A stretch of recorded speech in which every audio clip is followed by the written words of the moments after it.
ಸಚಿವ ಸ್ಥಾನ ಸಿಕ್ಕರೂ ಕೂಡ ಜಮೀರ್ಗೆ ಅಸಮಾಧಾನ ಆರಿಲ್ವಾ ಅನ್ನೋ ಪ್ರಶ್ನೆಗೆ ಈಗಾಗಿರುವ ಘಟನೆ ಸಾಕ್ಷಿ ಆಗ್ತಾ ಇರೋದು. ವಕ್ಫ್ ಖಾತೆ ನೀಡದೆ ವಸತಿ ಖಾತೆ ಮಾತ್ರ ಹಂಚಿಕೆ ಮಾಡಿರೋದು. ಇದಕ್ಕೆ ಮುನಿಸ್ಕೊಂಡಿದ್ದಾರಾ ಜಮೀರ್ ಅಹಮದ್ ಖಾನ್? ಜಿಲ್ಲಾ ಉಸ್ತುವಾರಿಯೇ ಬೇಡ ಅಂತ ಹೇಳಿ ಮುಖ್ಯಮಂತ್ರಿಗಳಿಗೆ ಪತ್ರ ಬರೆದಿದ್ದಾರೆ. ಘೋಷಣೆಯೇ ಆಗದ ಜಿಬಿಎ ಚುನಾವಣೆ ಇಲ್ಲಿ ನೆಪ. ಅಸಮಾಧಾನ ಖಾತೆ ಹಂಚಿಕೆ ವಿಚಾರಕ್ಕಿರಬಹುದು, ಆದರೆ ರಾಷ್ಟ್ರ ಧ್ವಜಾರೋಹಣ ಕಾರ್ಯಕ್ರಮದ ಮೇಲೂ ಕೂಡ ಈ ಅಸಮಾಧಾನ, ಮುನಿಸು ಇದೆಲ್ಲದರ ಪ್ರದರ್ಶನವನ್ನ ಮಾಡಬೇಕಾ? ತಮಗಿರುವ ರಾಜಕೀಯ ಅಸಮಾಧಾನವೇ ರಾಷ್ಟ್ರಭಕ್ತಿ, ರಾಷ್ಟ್ರಪ್ರೇಮಕ್ಕಿಂತ ಹೆಚ್ಚಾಯ್ತಾ ಅನ್ನೋ ಪ್ರಶ್ನೆ ಸಾರ್ವಜನಿಕರು ಕೇಳೋ ಹಂತದಲ್ಲಿ ಜಮೀರ್ ಅವರ ವರ್ತನೆ ಸದ್ಯ ಕಂಡು ಬರ್ತಾ ಇರುವಂತಿದೆ. ಜಿಲ್ಲಾ ಉಸ್ತುವಾರಿ ಸಚಿವ ಸ್ಥಾನ ಬೇಡ, ನನಗೆ ಧ್ವಜಾರೋಹಣ ಕಾರ್ಯಕ್ರಮ ಬೇಡ, ಪೂರ್ವ ನಿಯೋಜಿತ ಕಾರ್ಯಕ್ರಮಗಳಿದೆ, ಅದರಲ್ಲೂ ಜಿಬಿಎ ಚುನಾವಣೆ ಇದೆ, ಉಪಚುನಾವಣೆ ಇದೆ, ಇತ್ಯಾದಿ ಇತ್ಯಾದಿ ನೆಪವನ್ನ ಹೇಳಿ ಕಾರ್ಯಕ್ರಮದಿಂದ ದೂರ ಉಳಿಯುವ ಪ್ರಯತ್ನವನ್ನ ಜಮೀರ್ ಅವರು ಮಾಡ್ತಾ ಇದ್ದಾರೆ. ಸ್ಕ್ರೀನ್ನಲ್ಲಿ ಜಮೀರ್ ಅಹಮದ್ ಖಾನ್ ಅವರು ಬರೆದಿರುವ ಪತ್ರವನ್ನ ಕೂಡ ನೀವು ಗಮನಿಸ್ತಾ ಇದ್ದೀರಿ.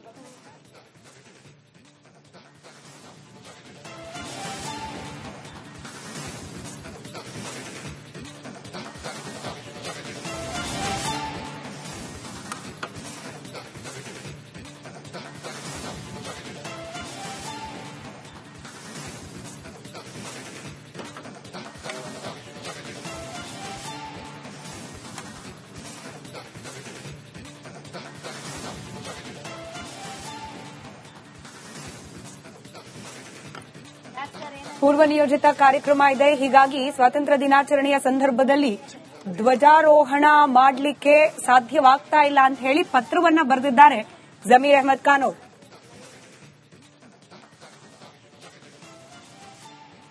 ಈ ಬಗ್ಗೆ ಪ್ರತಿಕ್ರಿಯೆಯನ್ನ ನೀಡಲಿಕ್ಕೆ ಚಕ್ರವರ್ತಿ ಸೂಲಿಬೆಲೆ ಅವರು, ಚಿಂತಕರು ನಮ್ಮ ಜೊತೆ ದೂರವಾಣಿ ಸಂಪರ್ಕದಲ್ಲಿದ್ದಾರೆ. ಸರ್ ನಮಸ್ಕಾರ. ನಮಸ್ತೆ. ರಾಜಕೀಯ ಅಸಮಾಧಾನ ಅನ್ನೋದು ಒಳಗಿಂದ ಮಾಹಿತಿ, ಹೊರಗೆ ಕೊಡ್ತಾ ಇರುವ ನೆಪ ಅಂತಂದ್ರೆ ಪೂರ್ವ ನಿಯೋಜಿತ ಕಾರ್ಯಕ್ರಮ, ಒಟ್ನಲ್ಲಿ ಧ್ವಜಾರೋಹಣ ಮಾಡ್ಲಿಕ್ಕೆ ಆಗೋಲ್ಲ ಅಂತ ಹೇಳಿ ಜಮೀರ್ ಅವರು ಬರೆದಿರುವ ಪತ್ರ. ಏನ್ ಹೇಳ್ತೀರಿ?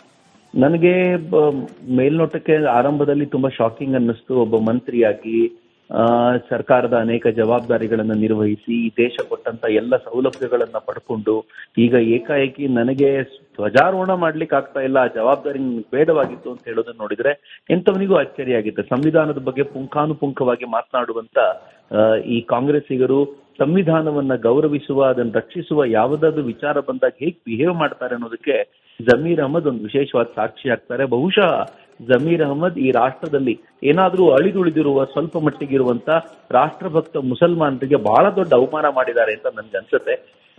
ಬಹುಶಃ ಮುಸಲ್ಮಾನರು ತಲೆ ತಗ್ಗಿಸುವಂತ ಕೆಲಸ ಇವತ್ತು ಮಾಡಿದ್ದಾರೆ. ಯಾಕೆಂತಂದ್ರೆ ಇವ್ರು ಮಾಡಿರುವ ಈ ಒಟ್ಟಾರೆ ಕೆಲಸ ಮುಸಲ್ಮಾನರೇ ಹಿಂಗ್ ನೋಡಪ್ಪ ಅಂತ ಜನ ಮಾತಾಡ್ಕೊಳ್ಳಿಕ್ಕೆ ಏನ್ ಬೇಕೋ ಅಷ್ಟು ಆಹಾರ ಒದಗಿಸಿದೆ ಅಂತ ನನ್ಗನ್ಸುತ್ತೆ. ದುರದೃಷ್ಟಕರ. ಇದು ಭಾರತೀಯ ಸಂವಿಧಾನದ ಈ ಮುಂದಿಟ್ಕೊಂಡು ನಾವು ಮಾಡುವಂತ ಈ ಕೆಲಸದಲ್ಲಿ ಬಹುಶಃ ದುರದೃಷ್ಟಕರವಾದ ಘಟನೆ ಇವತ್ತು ನಡೆದಿದೆ ಅಂತ ನನ್ಗನ್ಸುತ್ತೆ. ಅವ್ರು ಹೇಳ್ತಿರೋ ನೆಪ ಏನು ಅಂತಂದ್ರೆ ಬೇರೆ ಬೇರೆ ಕೆಲಸಗಳಿದೆ, ನಂಗೆ ಜಿಲ್ಲಾ ಉಸ್ತುವಾರಿ ಅನ್ನೋ ಸ್ಥಾನವೇ ಬೇಡ, ಹೀಗಾಗಿ ಅದ್ರ ಜೊತೆಯಲ್ಲಿ ಬರುವ ಈ ಜವಾಬ್ದಾರಿ ಅದು ಕೂಡ ಬೇಡ ಅಂತ. ನಾನು ನೇರವಾಗಿ ಧ್ವಜಾರೋಹಣ ಧಿಕ್ಕರಿಸ್ತಿದ್ದೀನಿ, ನಿರಾಕರಿಸ್ತಿದ್ದೀನಿ ಅಲ್ಲ, ನನಗೆ ಒಟ್ಟಾರೆ ಜವಾಬ್ದಾರಿ ಬೇಡ ಅನ್ನೋ ರೀತಿಯಲ್ಲಿ ಇದೆ ಪತ್ರ. ಆದ್ರೆ ಪತ್ರದಲ್ಲಿ ತುಂಬಾ ಸ್ಪಷ್ಟವಾಗಿ ಹೇಳಿದ್ದಾರೆ, ನಂಗೆ ಧ್ವಜಾರೋಹಣಕ್ಕೆ ಹೋಗ್ಲಿಕ್ಕೆ ಆಗೋದಿಲ್ಲ, ನಾನು ಮುಂಚೆನೆ ಉಸ್ತುವಾರಿ ಬೇಡ ಅಂತ ಹೇಳಿದೆ, ಈ ಧ್ವಜಾರೋಹಣಕ್ಕೆ ಹಾಕಿದ್ದಾರೆ, ನಂಗೆ ಅದ್ ಮಾಡ್ಲಿಕ್ಕೆ ಆಗೋದಿಲ್ಲ ಅಂತ. ಅವರು ಧ್ವಜಾರೋಹಣವನ್ನು ಮಾಡದೆ ಬಹುಶಃ ಅವರು ಉಸ್ತುವಾರಿ ಬೇಡ ಅಂತ ಹೇಳಿದ್ರೆ ಬೇರೆ ಹೇಳ್ಬೋದಿತ್ತು. ಆದ್ರೆ ಅವರು ಧ್ವಜಾರೋಹಣ ಅನ್ನೋ ಪದವನ್ನು ಬಳಸಿರುವಾಗ ನಂಗೆ ಅದಕ್ಕೆ ಹೋಗ್ಲಿಕ್ಕೆ ಆಗ್ತಾ ಇಲ್ಲ ಅಂತ. ಮತ್ತೆ ಅದಕ್ಕೆ ಕೊಟ್ಟಿರುವ ಕಾರಣ ಯಾದ್ರೂ ಏನು, ಸ್ಥಳೀಯ ಸಂಸ್ಥೆಯ ಚುನಾವಣೆಗಳಿವೆ, ಮತ್ತೊಂದಿವೆ ಅಂತೆಲ್ಲ ಇವ್ರು ಹೇಳೋದು ನೋಡಿದ್ರೆ ಬಹಳ ವಿಚಿತ್ರ ಅನ್ಸುತ್ತೆ. ಈ ದೇಶದ ಪ್ರಧಾನಮಂತ್ರಿಯ ಕುರಿತಂತೆ ಕಾಂಗ್ರೆಸ್ ಮಾತನಾಡುವಾಗ ಹೇಳುತ್ತೆ, ಈ ದೇಶದ ಪ್ರಧಾನಮಂತ್ರಿ ದಿನ ಬೆಳಗಾದ್ರೆ ಎಲೆಕ್ಷನ್ ಬಗ್ಗೆ ಮಾತನಾಡ್ತಿರ್ತಾರೆ, ಚುನಾವಣಾ ಪ್ರಚಾರಗಳಿಗೆ, ಭಾಷಣಗಳಿಗೆ ಹೋಗ್ತಾ ಇರ್ತಾರೆ ಅಂತ ಅವ್ರನ್ನ ಆಡಿಕೊಳ್ಳುವಂತ ಕಾಂಗ್ರೆಸ್ ಇವತ್ತು ತನ್ನದ್ದೇ ಒಬ್ಬ ಮಂತ್ರಿ ನನಗೆ ಮುಂದಿನ ಚುನಾವಣೆಗಳು ಇವೆ, ಅದಕ್ಕೋಸ್ಕರ ನಾನು ಬರ್ಲಿಕ್ಕಾಗೋದಿಲ್ಲ ಅಂತ ಹೇಳ್ತಾರೆ ಅಂತಂದ್ರೆ ಇದು ಖಂಡಿತ ಕಾಂಗ್ರೆಸ್ಸಿಗೆ, ಅಂದ್ರೆ ತಾನೊಂದು ಹಳೆಯ ಪಾರ್ಟಿ ಅಂತ ಹೇಳ್ಕೊಳ್ಳುವಂತ ಕಾಂಗ್ರೆಸ್ಸಿಗೆ, ಸ್ವಾತಂತ್ರ್ಯ ತಂದುಕೊಟ್ಟೆ ಅಂತ ಹೇಳುವಂತ ಕಾಂಗ್ರೆಸ್ಸಿಗೆ ಅದೇ ಆಯ್ಕೆ ಮಾಡಿದಂತ, ಅದೇ ಏಕಪಕ್ಷೀಯವಾಗಿ ಆಯ್ಕೆ ಮಾಡಿದಂತ ತಿರಂಗಾನ ಇವತ್ತು ಹಾರಿಸೋದಕ್ಕೆ ಹಿಂದೆ ಮುಂದೆ ನೋಡುವಂತ ಒಬ್ಬ ಮಂತ್ರಿ ಇದ್ದಾನೆ ಅಂತಂದ್ರೆ ದುರದೃಷ್ಟಕರ. ಕಾಂಗ್ರೆಸ್ ಕೂಡ ತನ್ನ ಮುಖವನ್ನು ತಾನೊಮ್ಮೆ ಕನ್ನಡಿಯಲ್ಲಿ ನೋಡ್ಕೋಬೇಕು. ಇದಕ್ಕೆ ಪ್ರತಿಕ್ರಿಯೆ ನೀಡಲಿಕ್ಕೆ, ಸ್ಪಷ್ಟನೆ ನೀಡಲಿಕ್ಕೆ ಅವಕಾಶ ಇದ್ದೇ ಇದೆ. ನಾಳೆ ದಿನ ಹೇಳಬಹುದು, ನಾನು ರಾಷ್ಟ್ರ ಗೌರವದಲ್ಲಿ ನಾನು ಯಾವುದೇ ರೀತಿಯಲ್ಲೂ ಕಾಂಪ್ರಮೈಸ್ಡ್ ಇಲ್ಲ, ಇದು ಬೇರೆ ಅದು ಬೇರೆ, ಎಲ್ಲವನ್ನ ಮರ್ಜ್ ಮಾಡಿ ಮಾಧ್ಯಮದಲ್ಲಿ ಹಾಗೆ ಕೆಲ ಚಿಂತಕರು ಇದನ್ನ ಬೇರೆ ರೀತಿಯಲ್ಲಿ ವಿಶ್ಲೇಷಣೆ ಮಾಡ್ತಿದ್ದಾರೆ ಅನ್ನೋ ಸ್ಪಷ್ಟನೆ ಬರಬಹುದೇ.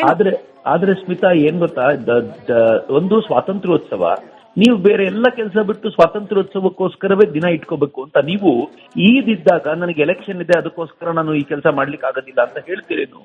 ನೀವು ನಮಾಜ್ಗೆ ಹೋಗ್ಬೇಕಾದಾಗ ನನ್ಗೆ ಬೇರೆ ಕೆಲಸ ಇತ್ತು ಅದಕ್ಕೆ ನಮಾಜ್ ಇಲ್ಲ ಅಂತ ಹೇಳ್ತೀರೇನು? ನೀವು ಅದಕ್ಕೋಸ್ಕರ ನಿಮ್ ಸಮಯವನ್ನ ತೆಕ್ಕೊಳ್ತೀರಾ ಅಂತ ಆದ್ರೆ ಇದು ರಾಷ್ಟ್ರದ ಹಬ್ಬ. ಇದು ನಾನು ನೀವು ಕೂಡ ನಮ್ಮ ಡೇಟ್ಸ್ ಗಳಲ್ಲಿ ಅವತ್ತು ತಿರುಗಾಡ್ಲಿಕ್ಕೆ ಹೋಗೋದಲ್ಲ. ಅವತ್ತು ನನಗೆ ರಾಷ್ಟ್ರ ಧ್ವಜವನ್ನ ಒಂದು ಕಡೆ ಆದ್ರೂ ನಾನು ಪಾರ್ಟಿಸಿಪೇಟ್ ಮಾಡಬೇಕು ಅಂತ ಭಾವಿಸುವಂತ ಈ ಸಂದರ್ಭದಲ್ಲಿ ಮಂತ್ರಿಯಾಗಿ ಈ ರಾಷ್ಟ್ರ ಕೊಟ್ಟಿರುವಂತ ಎಲ್ಲ ಸವಲತ್ತುಗಳನ್ನ ಅವರು ಅಳತೆ ಮೀರಿ ಅನುಭವಿಸ್ತಾ ಇರಬೇಕಾದಾಗ ಅದಕ್ಕೆ ಕೊಡಬೇಕಾದ ಗೌರವ ಕೊಡ್ಲಿಕ್ಕೆ ಆಗ್ತಾ ಇಲ್ಲ ಅನ್ನೋದು ಅದು ಅವ್ರು ಒಪ್ಕೊಳ್ಳೇಬೇಕಾಗಿರುವಂತ ತಾನು ಮಾಡ್ತಿರೋ ತಪ್ಪು ಅಂತ ಅವ್ರಿಗೆ ಅರ್ಥ ಆಗ್ಬೇಕು. ನೀವು ಆಮೇಲೆ ಸ್ಪಷ್ಟೀಕರಣ ಕೊಡೋದು ಬೇರೆ, ಆದ್ರೆ ಆ ಸ್ಪಷ್ಟೀಕರಣ ಯಾವ ಕಾರಣಕ್ಕೂ ಸಮಾಜ ಒಪ್ಪಿಕೊಳ್ಳುವಂತ ಸ್ಪಷ್ಟೀಕರಣ ಆಗಿರ್ಲಿಕ್ಕಿಲ್ಲ. ಯಾಕಂದ್ರೆ ಇದು ರಾಷ್ಟ್ರದ ಹಬ್ಬ ಅಂತ ನಾನು ಹೇಳಲಿಕ್ಕೆ ಇಚ್ಛಪಡ್ತೇನೆ. ರೈಟ್. ಧನ್ಯವಾದ ತಮ್ಮ ಅಭಿಪ್ರಾಯಕ್ಕಾಗಿ. ಧನ್ಯವಾದ. ನಮಸ್ತೆ.